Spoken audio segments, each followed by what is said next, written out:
as we begin our attacking chapter. You probably watched the intro. Maybe you didn't. But in this entire chapter, I think every single game, no, 4 of the 5 studies in this chapter are all me playing Grandmasters. In most of them, I'm losing. In most of them, the Grandmasters are demonstrating how to attack. In this first one, we have a situation where I'm actually playing black. We're going to look at this from white's perspective because you have to learn how to attack people. So my king is in the center of the board. I'm playing with the black pieces. My opponent is Yunieski Quesada Perez, originally from Cuba, now I think living in the United States, even representing the United States. I think he changed his federation. So my king is in the center, and I'm going to struggle to figure out a way to go. Why? Because the knight needs to be protected by the king. The bishop can very easily be removed. So it's very important to understand the dynamics of the current position. I played the move g6 in this position. I had other moves, but I played the move g6. Now, what does g6 do? What happens when this move is played? So everything is defended, but 5 pawns are on light squares. 6, but that pawn's over there. That means the dark squares are super weak.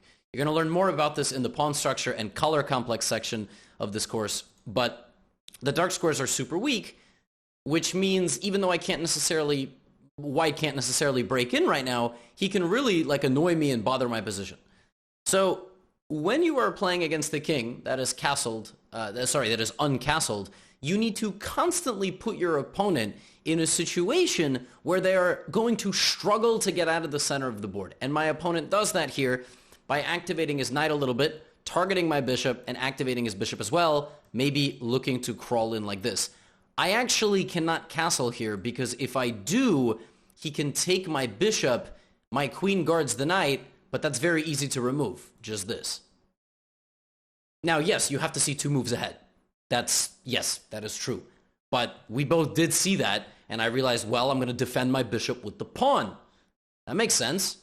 Now, he doesn't have that trick anymore, but it's still going to be, well, he kind of does, right? I'm just going to try to move my queen. It's basically what I'm going to try to do. So what does he do? Inches forward. That move and that move together will now threaten, again, this sort of devastating attack. But also this threatens my rook. And let's not forget I can't castle. So now he's forcing me to move my rook, which is a big problem, right? So he goes here.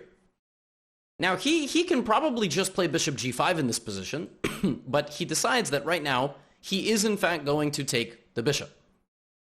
Point is that even though the queen can take, that attack is a bit too strong. I decided to justify my plan by taking with the pawn, and he attacked my knight, threatening mate. And I went here, kicking out his queen. I thought this was a little victory for me, I kicked his queen out. But by weakening my dark squares and then putting the bishop out there, I now am never going to castle. I will just absolutely never, ever, ever get to castle here. So I decided I was going to create some counterplay. But my king is stuck in the center and both my rooks have moved.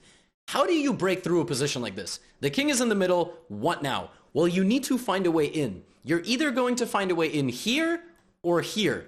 And if you cannot find a way in with your pieces, you are going to have to destroy the position with your pawns. Let's not forget, black's pieces are very far away from the game, which means that you have an odd man rush. Like in hockey, you have 5 on 5, but if 2 of the other players from the enemy team go into the penalty box, it's 5 on 3. That is a massive advantage. So what does my opponent do? He begins creating play with his pawns.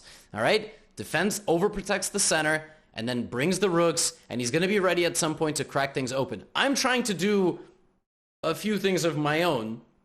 A5, C5, I'm desperately flapping around like a fish. My opponent is applying as much pressure as possible to the position with his pieces before he is going to break in with his pawns.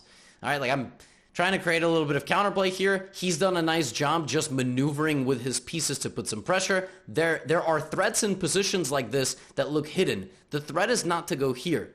The threat in this position is for him to do this. Anytime you have such a dominant position, you have massive piece majority. I just talked about this. 5 on 3, 4 on 2. Your pawns can break open the position, but so can your pieces. If pawn takes bishop, queen f8 is mate in 1. We can show that. And if rook takes bishop, queen f7 is mate in 1. So my position is ill-equipped to defend itself. I'm doing my best. Now my queen is guarding here, but he very slowly, methodically removes my defenses of the position, trades off a piece. I do win a pawn, but the piece coordination here fails me, as even though I'm able to kind of continue to defend myself, it's very short-lived.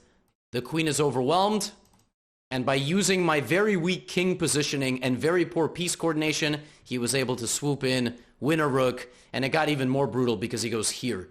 Now my queen is hanging, my bishop is under attack, queen b7 is a threat, and I'm going to lose the game, and here I resigned. From the top, again, he identified that my dark squares were super weak. He identified that my king was stuck in the center. So he activated his pieces in a way that didn't allow me to ever get to safety. Brought in his queen, brought in his bishop. Even though he had to back up, he could have relied here on pawn play, but he decided that he had multiple avenues of potentially trying to win the game. He could have gone with the pawn play break. He decided to maneuver the rook behind the queen, creating tactical threats, and use this very nice idea to deflect my rook away from the defense of this pawn. Had I gone here, this would have been devastating for me to deal with, again, because of queen f8 things and rook f7 and so on. And I decided to do this, but the dark squares failed me, and ultimately, because my position was so bad, it wasn't the attack that led to checkmate, it was the devastating loss of material. I was unable to defend both my king and my entire position, and that's the way I lost this game. And that's the way you have to play against the king in the center. Prevent castling at all costs.